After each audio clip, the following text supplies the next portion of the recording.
नमस्कार।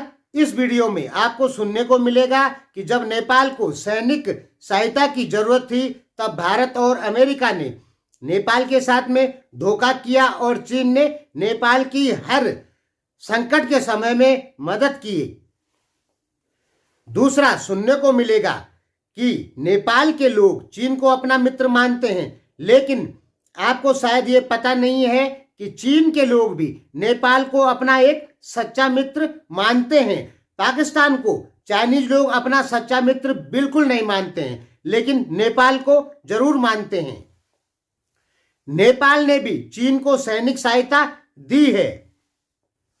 तीसरा, सुनने को मिलेगा कि भारत को अपनी गलती यानी हमें अपनी गलती देखनी होगी, क्योंकि भारतीय मीडिया लगातार कह रही है कि नेपाल चीन के प्रभाव में जा रहा है। उसके कारण भी हम बताने वाले हैं इस वीडियो में। और चीन ने नेपाल को 2.5 अरब रुपए की सैनिक सहायता देने की घोषणा की है, लेकिन ये 2.5 अरब ही नहीं, ये ज्यादा भी हो सकता है।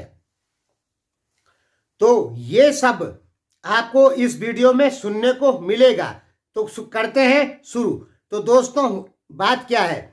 बात यह है कि नेपाल की जनता भारत को अपना धोखेबाज मित्र मानती है, अमेरिका को अपना धोखेबाज मित्र मानती है नेपाल की जनता, और चीन को नेपाल की जनता अपना सच्चा मित्र मानती है। इसके पीछे बहुत सारे कारण हैं।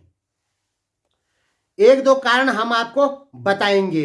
दोस्तों, अभी आपको पता होगा कि चीन द्वारा नेपाल को 2.5 अरब सैनिक सहायता की घोषणा की गई, तो भारतीय मीडिया ने कहा कि नेपाल गलत कर रहा है चीन से सहायता लेकर, और हमारी मीडिया ने सारी की सारी गलती नेपाल के ऊपर थोप दी।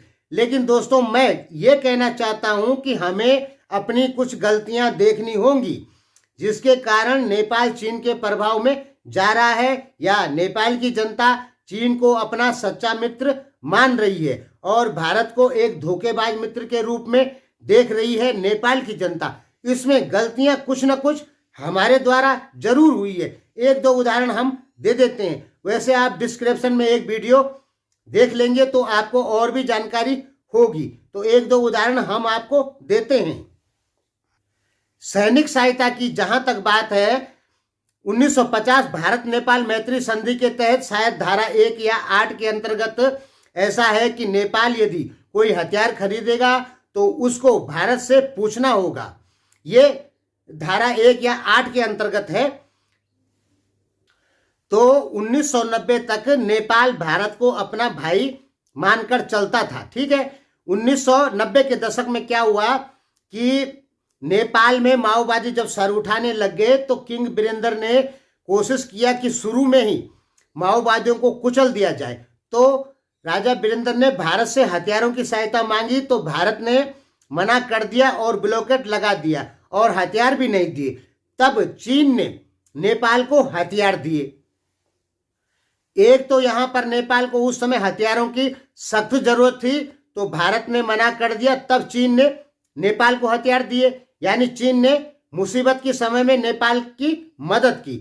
अब आगे हुआ क्या कि 2000 के दौरान जब राजा वीरेंद्र की मौत हो जाती है, तो किंग ज्ञानेंद्र को अमेरिका के जो फॉरेन मिनिस्टर हैं उनके साथ एक मीटिंग होती है। दोस्तों, हमें अच्छे से याद है, आज से 20 साल पहले की घटनाएं हैं ये हमारे सामने घटी हुई है। तो किंग ज्ञानेंद्र और अमेरिका के जो फॉरेन मिनिस्टर हैं उनके बीच में एक मीटिंग होती है, और उसमें किंग ज्ञानेंद्र के ऊपर प्रेशर बनाया जाता है कि आप भविष्य में नेपाल में लोकतंत्र की स्थापना करेंगे, ये शर्त रखी जाती है। इसके बदले हम आपको हथियार सप्लाई करेंगे। और भी इसमें कुछ शर्तें थी, यानी वो जो जितनी भी शर्तें थी वो इस टाइप की शर्तें थी कि राजा ज्ञानेंद्र अमेरिका से हथियार भी खरीद लें और अमेरिका की सारी बातें भी मान लें, लोकतंत्र के संबंध में जो अमेरिका ने कहा था नेपाल में लोकतंत्र की बहाली के लिए। तो उस समय कुछ अखबारों के माध्यम से पता चलता है कि 55,000 राइफलें नेपाल ने अमेरिका से खरीदी।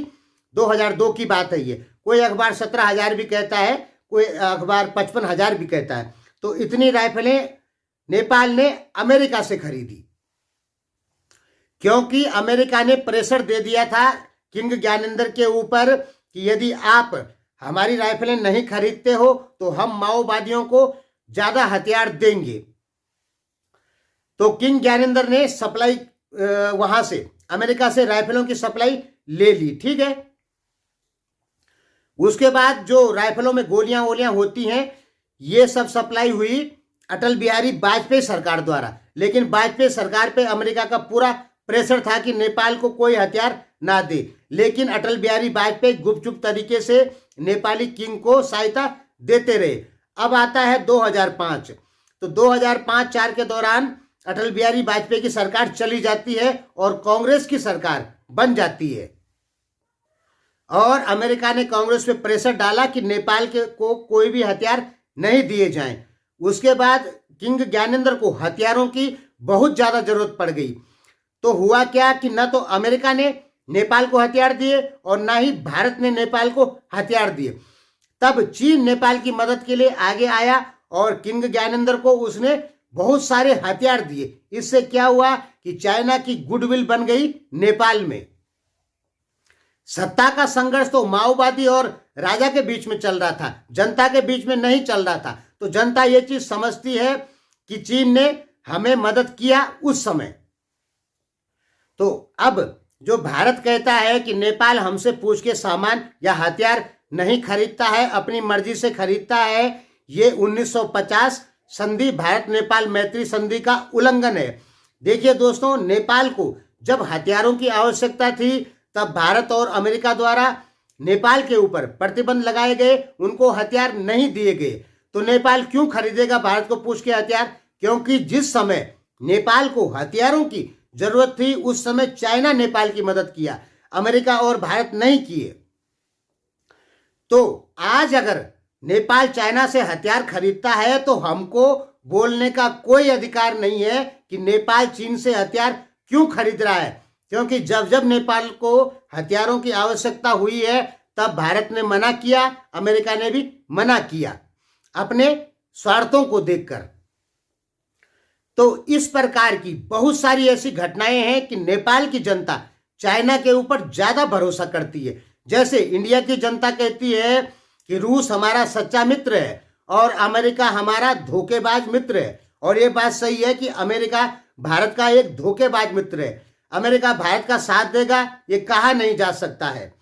उसी प्रकार नेपाल की जनता भी कहती है कि भारत हमारा एक धोखेबाज मित्र है और चीन हमारा एक सच्चा मित्र है जो हर समय हमें मदद देता है। ब्लॉकेड हुआ था 2015 में तो और किसी देश ने दिया या नहीं दिया नेपाल को सामान, लेकिन चाइना ने पेट्रोल आदि सामान जरूर नेपाल को दिया। यानी चाइना संकट की घड़ी में हमेशा नेपाल की मदद किया है, ठीक है। एक बार नेपाल में वो हुआ था, खुम्पा विद्रोह बोलते हैं जिसको, जब चाइना को या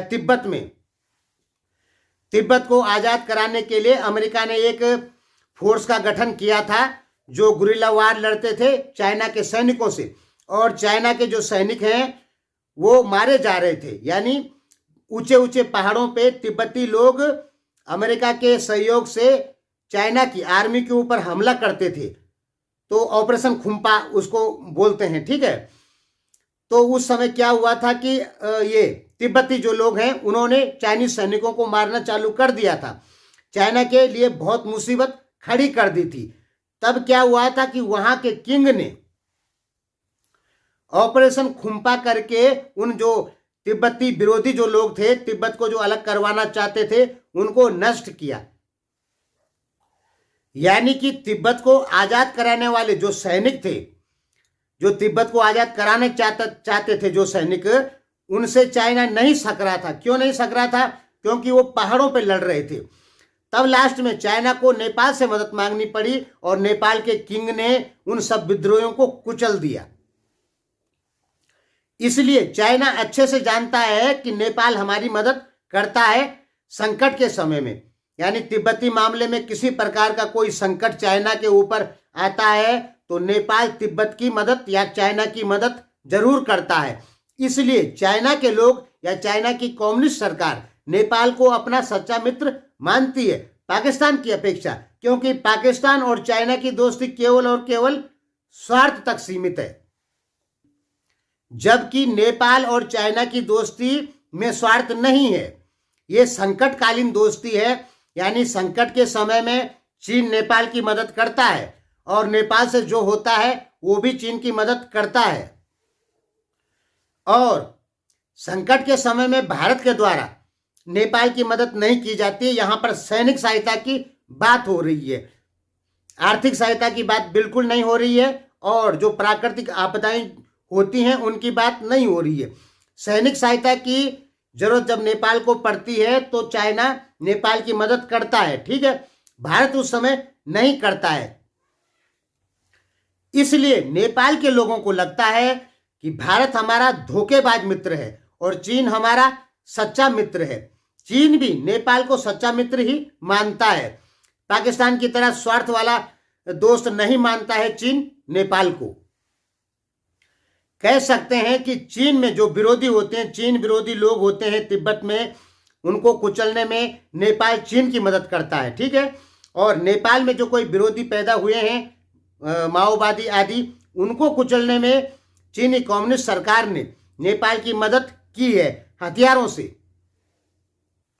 और आप ये कभी मत सोचना कि चीन की कम्युनिस्ट पार्टी नेपाल की कम्युनिस्ट पार्टी का आंदोलन क्यों कुचलेगी, दोनों तो कम्युनिस्ट पार्टी है, ये आप सोचना भी नहीं। नेपाल की जो कम्युनिस्ट पार्टी है, मैं उसको क्रिश्चियन कम्युनिस्ट पार्टी कहता हूं, उसका चीन की कम्युनिस्ट पार्टी से कोई लेना देना नहीं है। ये पहले की बात हो रही। अभी तो नेपाल कम्युनिस्ट पार्टी में आधा आदमी अमेरिकी सपोर्टर है, आधा आदमी चाइनीज सपोर्टर है। तो चाइना नेपाल की मदद के लिए हमेशा आगे आया, इसलिए नेपाल के लोग चाइना को अपना सच्चा मित्र मानते हैं, ठीक है। अब चीन के डिफेंस मिनिस्टर जो हैं वो नेपाल आए एक दिन की यात्रा पे, और यहां पर बात हुई चीन नेपाल को 2.5 अरब की सहायता देगा, सैनिक सहायता। लेकिन दोस्तों मुझे नहीं लगता कि 2.5 अरब की है। मुझे ऐसा लगता है, और कहीं से पता भी चलता है, कि ये सहायता कुछ ज्यादा ही है। ये 2.5 अरब केवल दिखाने के लिए है, पूरी दुनिया को दिखाने के लिए, क्योंकि आपको पता होगा कि चीन हर चीज को दुनिया के सामने नहीं बताता है, उसको छुपा देता है। और आप देख चुके हैं गलवान में भारत चीन में झड़प होती है, भारत के 20 सैनिक तो बता दिए कि मर गए, लेकिन चाइना ने अपना सैनिक बताया ही नहीं कि हमारे कितने मरे। चाइना छुपा देता है किसी भी चीज को। तो ये जो सैनिक सहायता है ये कुछ ज्यादा हुई है, ठीक है। ये 2.5 अरब नहीं है, ये और ज्यादा है, लेकिन इसका खुलासा अभी नहीं हुआ है। ये कितनी सहायता हो सकती है, ये हमारा अंदाजा है कि ये ज्यादा है। अब कुछ समय बाद पता लगेगा। नेपाल के विश्लेषक लोग क्या बोलते हैं कि चीन ने नेपाल को कितनी सहायता दी। नेपाल में भी एक से एक विश्लेषक बैठ रखे हैं जो सही बात को सामने ले आते हैं। तो अभी कुछ समय बाद पता लगेगा, 1 महीना भी लग सकता है, 15 दिन भी लग सकता है, कि हकीकत राशि कितनी है, वो असली राशि वो कितनी है जो चाइना ने नेपाल को सैनिक सहायता के रूप में दी है। 2.5 अरब केवल दिखाने के लिए है। तो इंतजार कीजिए कुछ और समय का, और हमें समय दीजिए, हम बताएंगे आपको कि चीन ने नेपाल को कितने रुपए की सैनिक सहायता दी है। वो 2.5 अरब केवल दिखाने के लिए है। भारत और नेपाल के संबंध सुधरने काफी जरूरी हैं, क्योंकि ये जनता के रिलेशन है, और बॉर्डर सील हो जाता है तो करोड़ों लोगों को दिक्कत होगी। इसलिए मेरा मानना है कि भारत को भी अपनी गलतियां देखनी चाहिए। हमें देखना चाहिए कि हम ऐसी कौन सी गलती कर रहे हैं जिसके कारण नेपाली जनता चीन का समर्थन कर रही है।